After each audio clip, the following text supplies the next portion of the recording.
If you're watching this, then you either know me personally, you're referred to me by a mutual friend, or you just happened to find this page because you were curious about how the heck crab snaring works, or would like to know more. Well, I'm here to help. First, I want to say thank you, thank you, thank you for visiting my crab fishing business page. My name is Elvin Geronimo, and I've lived in the Bay Area in Northern California all my life, minus 3 years in Florida.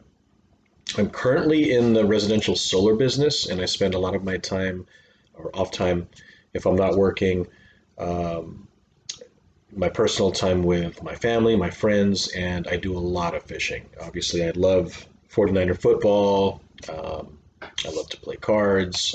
There's a lot of things, outdoors, camping, you name it. The amount of people asking me to take them fishing or crab snaring specifically has increased as of late.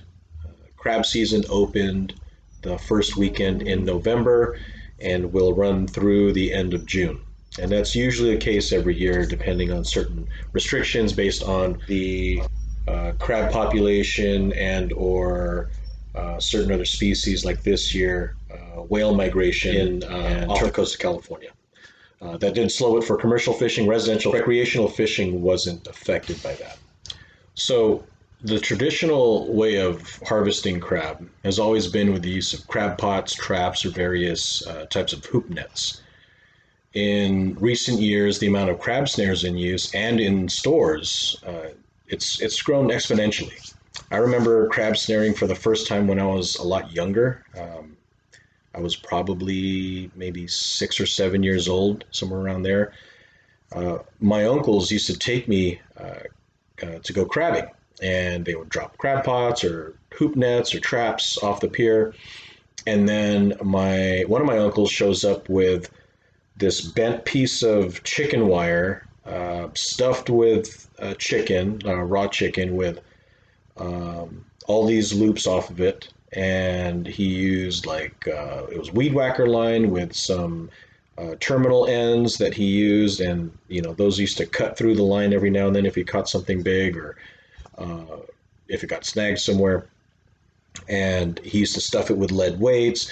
And then there was this early version. I remember him using it was an actual ring, like a metal ring with loops attached to it. Then you would just zip tie like a piece of chicken to the middle. So a lot of those older traditional old school snares were in use. They weren't popular. The people that used to fish or diehard fishermen knew about them, and so that was my early introduction into crab snaring. Not a lot has changed when it comes to the basic fundamentals of crab snaring, but a lot has changed when you consider casting, the aerodynamics, keeping the snare from moving along the ocean floor, with the current and during the tide changes. And over the years, I've been able to replicate my uncle's design, and I've been blessed and luckily enough to snare plenty of crab to bring home to share with my friends and family, to put on the dinner table, and like one of the Facebook groups that I'm a member of. It's called More Than Fishing. Shout out to June. It's not just fishing. Is his motto is it's not just fishing. It's more than fishing, and it truly is. It is more than just fishing. It's the experience, the adventure. It's the time that you spend with either yourself or one another, or with people that you just met. Um, that's what fishing means to me. It's my home away from home, if you will.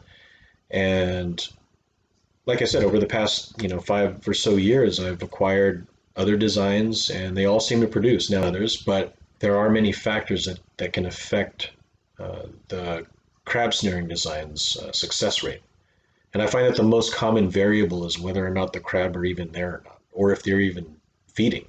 Now, if they're both present and feeding, then the only thing keeping you from snaring any crab is you and your snare or your setup. So, like I said, all the designs I've tried have caught crab. All the ones that I'm going to be showing you in the upcoming videos have all caught crab. I haven't been skunked on any of these designs except for the one I haven't even tried yet. This new one right here on the end. So try them all. Give them a shot. If you've never done this before, I'd be blessed and honored to have you come with me on one of my fishing trips or fishing adventures and give you that experience. So the amount of people asking me to take them crab snaring has significantly increased, and it's just now time to do something about it. It's time to give everyone a Crabby Day experience.